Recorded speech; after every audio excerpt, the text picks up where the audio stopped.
Hi Shantanu, Hi, Adi. welcome back. Thank you. This time we are very happy to be associated with a new event, That's right. a Yeah. masterclass that you had spoken about.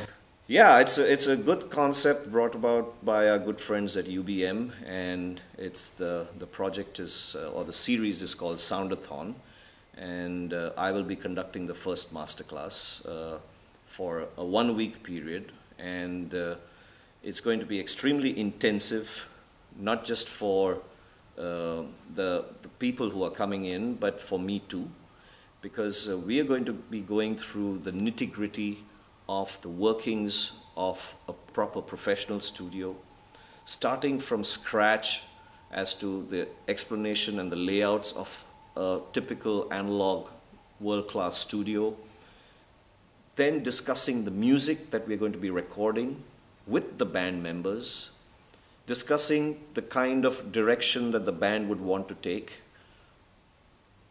and the students will be part of this interaction for me as the engineer to be able to interpret their ideas, which are right now just there in their minds, which then has to translate into what is eventually a great piece of music, and finally and hopefully a fantastic mix. So it will involve all the different digital parts, the analog parts, what guitars we use, how do you tune a drum kit, why must you use maybe a 5-string bass guitar or a 4-string bass guitar, what are the kind of sonic differences, what kind of production should go into the kind of song that we have on hand, what are the musicians' views, because in the end, I am the voyager between the musicians and the final song, which people will get to hear. So it is very, very important, not for me to be happy, but for the musicians to say, like, this is a great way to interpret the song. This is not the way we had imagined it. It's gone way beyond the imagination. So we have to explore things that are not even said or not even thought of. And we have to just play by the mood and create a vibe. Sure, a lot of it will be technical, but most of it will be imagination. As in, use your mind's eye and your ears. Hear with your eyes and listen with your eyes too. Then you see with your ears. Oh, that's a nice one. So a combination of your eyes and ears, which are placed on this surface called the human mind, and the interpretation of the human mind and mixing it with your heart and the soul as to what goes into making and getting a great song sounding even better. I have no idea where it might take me, but going by my experience, I know it will take me to a place where I'm going to be happy.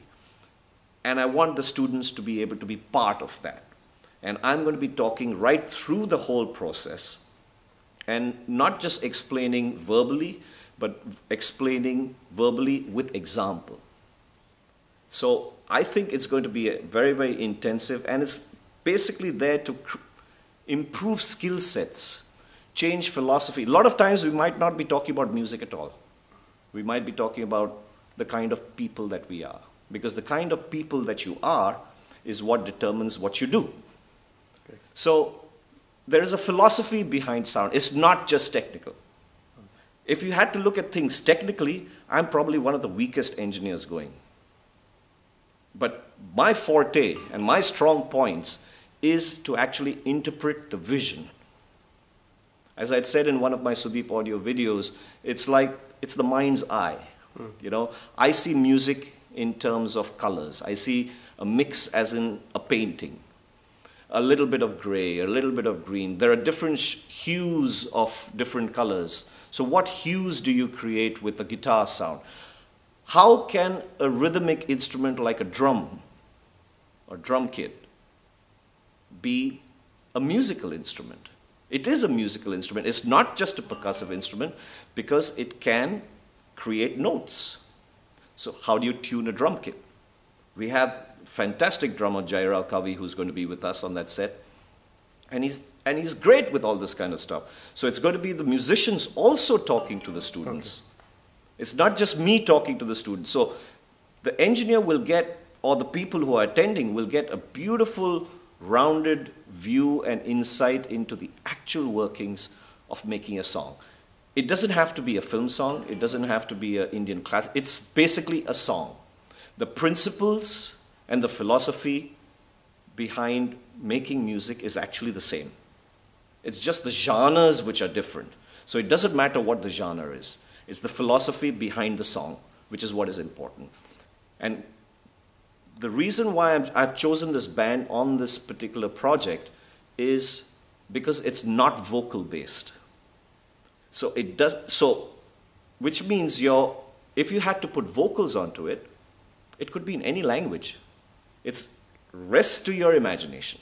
So you can sing it out as Sani Dhapa, Do Re Mi Fa, or whatever language you want to, whatever music notation you're familiar with. So I think it's a great initiative, and I just hope that the students will learn. I know that I would come out a wiser man after this particular process. It already sounds very exciting. It is. You won't believe it, Adi. I'm really, really excited. I just want. I've heard that some of the people might be finding it a bit expensive. Well, I can't really quantify the amount to what you would be learning, and I strongly believe that you can't put a figure on that, because I am probably giving you 25 years of experience in 1 week for that one song. And that 25 years is a lot of monetary investment which has gone into that. So, I can't really comment as to whether it's too much or too little. I just feel that the prices that are being charged as of right now will really, really be worth it, because it's going to, and I hope it does, it's going to change your life as a professional, as an engineer, and hopefully as a human being too. That's a very nice thing that you've come up with. And for the benefit of the viewers, who do you think should be the right person who should attend this lecture? Well, it's open to everyone. Yes. And I like to work with people who don't come in with fixed mindsets. Right. I want people to argue, and I want people to question. Not just listen to you and not just listen and then just take it on face value and say like, okay, you've said so because I have this experience and I have this so-called reputation. No, I want you to question me. I want you to push me to my limits, and thereby you will learn more. So should these students be... These students should be... Okay, see, if they come in as beginners, that's fine too. Okay. Because they will have a lot of questions. Right. People who have come in with experience, it's great because it might be a different experience for them, and they will also have a lot of questions. Because this is my way of doing it, which is not necessarily the only way. There are many ways to do certain things, but there are certain parameters which you have to work within if you want to reach a particular direction. Like if you want a punchy sound on something, what kind of compressor settings you would use. You can't just say like, okay, I want a punchy sound, but I'm not going to use those kind of values. It's not going to happen. So those kind of things. So I believe that this is open to everyone, and it's not just engineers. Because it's important for musicians and upcoming producers too. Because what in the end is production? What's the correct kick drum sound for this particular song? Choosing, like even if you're working with samples, you know that a particular kick drum sound is going to work with this particular song. How do you arrive at it? By creating sketches. So only by trial and error will you get to know. Because of experience, instinct tells you that I know this is going to work. But when you try it, maybe it doesn't. So what do? It's like there is no roadblock. There are always diversions and different paths that you can take if you find something doesn't work. So engineers, musicians, whether vocalists or instrumentalists, doesn't really matter, and to teachers too. Because a lot of teaching that takes place in audio engineering schools is a lot of theory. How is that theory applicable to the real working world? I can show that too. Because in the end, when I'm working on a song in a commercial situation, no one gives a damn as to whether I know my principles of physics or not. They presume I do, and they're interested in the sound that I'm creating. Now that's the theory that is there, which I've never studied, which I've just learned because that's what I wanted to do, is always there at the back of your mind, but it's not an encumbrance to your creative process. So it's open to everyone. Obviously, it's not open to people who, it's not right for people who have no interest in music and the production of music. But in my opinion, engineers, musicians, teachers, I think it would be very, very helpful to all of them. Great, I'm sure they'll have a very good time when they come here. I hope so. And thank you again for starting something like this and initiating something like Well, I hope to eventually, with the help of UBM, make it grow, have other engineers coming in, doing different kinds of projects, maybe, you know, recording with the live orchestra, how to mix in 5.1, music related, how to, you know, record a group of artists in one room, all together in the good old-fashioned way, you know, have an Indian classical performance, because most Indian classical performances recorded in this country now suffer terribly from lack of great sound quality.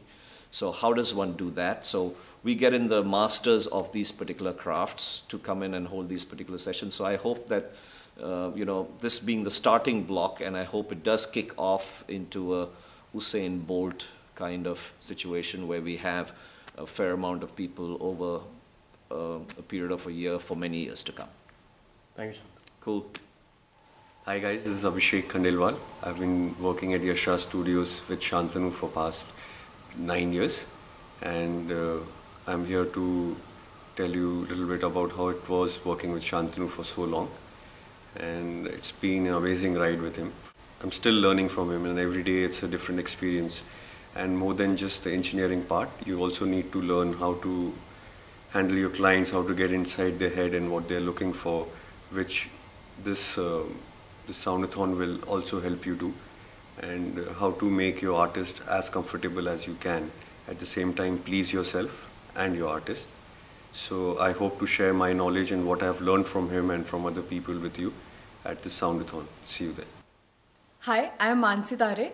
I was intern when I joined Yashra Studios for 2 years, and now I am permanent over here as an assistant sound engineer, working with Shantanu sir and Abhishek sir.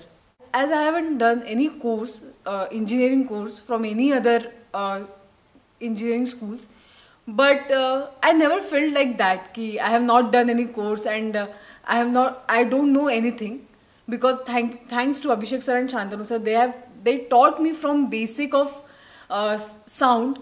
I have learned how to wrap cables, I have learned how to mic instruments, how to mic singers, I have learned how to use all the hardwares. I mean, no other studios have these much facilities and these much hardwares as we have.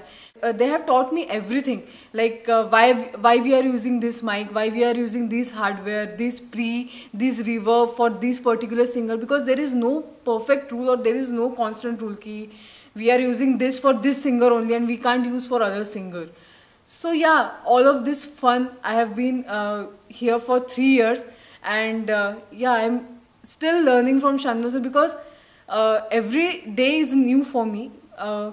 As if like I have not learned this from Shantanu sir. I can't say ki I have learned so much things and I have learned complete. No, I'm still learning, and there is a lot for me to learn over here. So yeah, all these and all this you can learn in Soundathon. in just 6 days. And there is one more good thing. Out of all the students, we are selecting 5 interns, 1 month each in Yashraj Studios. So yeah, see you at Soundathon. Enjoy. Bye.